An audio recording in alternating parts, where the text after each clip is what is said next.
पांडे जी की मेरी जानकारी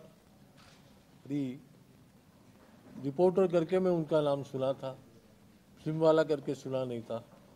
मुझे लगा कि ये नौजवान है, ये कुछ नई नई चीज़ कर रहा है। तो मैं उनसे पूछा स्टारकास्ट कौन है, तो उन्होंने बोला कि सब नए हैं, सिर्फ गोविंद नामदेव जी का नाम बताया। गोविंद नाम जी के बहुत फिल्मों में मैं काम देख चुका हूँ। मेरे हिसाब से बहुत संतुलित काम करते हैं। आगे अभी भी मैं उनको बोला आगे भी काम करना है। तो मुझे लगा कि अगर गोविंद नामदेव जी इनको मदद कर रहे हैं तो मैं क्यों नहीं मदद करूं। सिर्फ मैं उनको एक शर्त डाली कि हो सके तो मुझे एक दिन में मेरा काम निपटा देना, क्योंकि मैं ज़्यादा बार नहीं आ सकूंगा और ऐसे नेक काम के लिए मैं पैसे नहीं लेना चाहता हूँ। और अगर मैं एक दिन नहीं आया तो मेरा दूसरा काम मुझे छोड़ना पड़ा तो मेरा बहुत नुकसान होगा। पांडे जी एग्री हो गए और खासकर मैं इसमें आ गया क्योंकि ये मीडिया पर फिल्म थी और मीडिया आप या आपके भाई, आपके बड़े भाई, इन सब ने मुझे सहायता की है। तो इस पर जो फिल्म बनती है उसमें के कोर्ट सीन जितने रियलिस्टिक हो सकते हैं वो करने की इनकी जो कोशिश है उसमें मुझे लगा कि हाथ बटाना मेरा फर्ज, क्या बात, इसलिए मैं आ गया।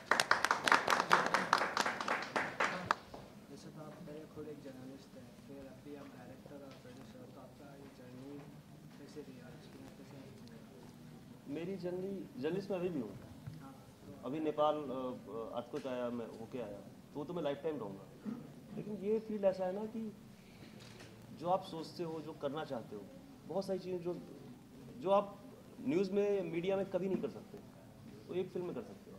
शायद जो इस फिल्म से जितना बड़ा मैसेज, जो चीज़ें हम पब्लिक तक पहुंचा सकते हैं, वो लिख के कोई कितना बड़ा आर्टिकल लिख डालो, कितनी बड़ी कहानी लिख डालो, लेकिन एक फिल्म का असर जो होता है वो बहुत बड़ा होता है। वो जो आपने पूछा था कि मैं क्या कैरेक्टर कर रहा हूँ, इसमें मैं सेंट्रल कैरेक्टर कर रहा हूँ, नेगेटिव खलनायक हूँ फिल्म का। दिवाकर नाम है इस कैरेक्टर का। ये बहुत ही ज़मीन से उठा हुआ आदमी है।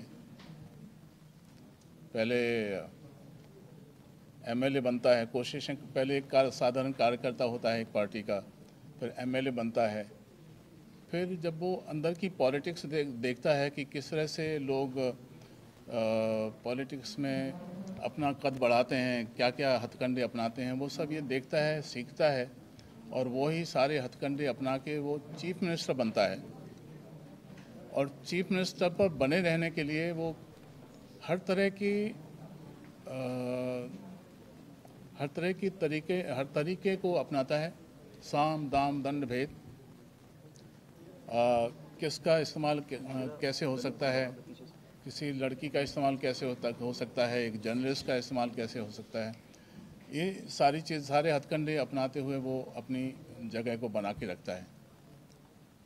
और अल्टीमेटली एक खलनायक है तो डिफीट जेडी मुझे देता है। ये मेरा कैरेक्टर है। what type of character are you playing? This is your first film. देखिए, इसमें मैं जेडी मुझे कुछ नहीं मानता, फिर भी दिखाया गया है इसमें कि एक वाइफ अपने पति के लिए इतनी दूर से आती है, लखनऊ से आके क्या क्या करती है वो अपने, वो तो आप मूवी में देख ही लोगे।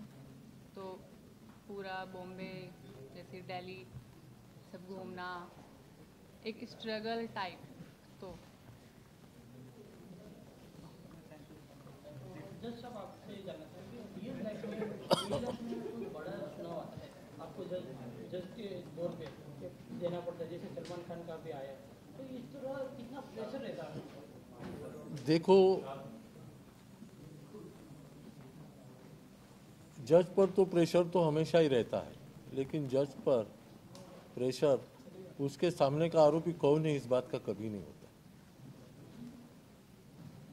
प्रेशर इस बात का होता है कि मुझसे कोई गलती नहीं हो जाए, क्योंकि हमारी हाथ से कुछ अगर गलती हो गई तो आदमी को बहुत भुगतना पड़ता है।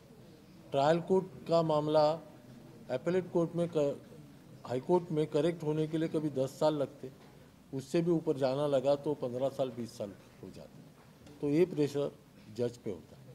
दूसरा प्रेशर, बमकान की केस के बारे में मैं इतना ही बोलूँगा कि उस केस के बारे में भी मैं बोला कि ये 93 का ब्लास्ट है, उसका 2007 में नतीजा आया, बहुत बड़ा केस था।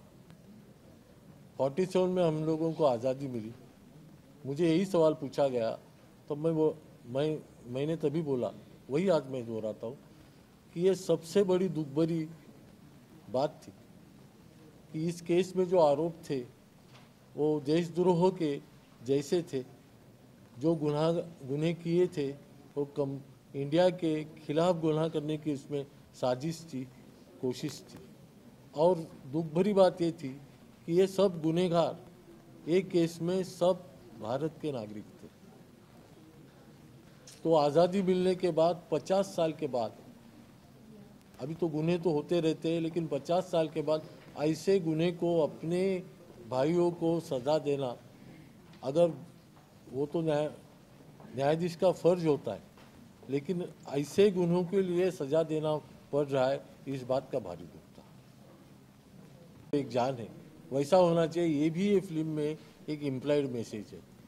और सबसे बड़ा मैसेज ये है कि ये इंडिया का मीडिया रिपोर्टर है, ये ऐसे हालातों में काम करके भी उसकी हिम्मत नहीं टूटती है।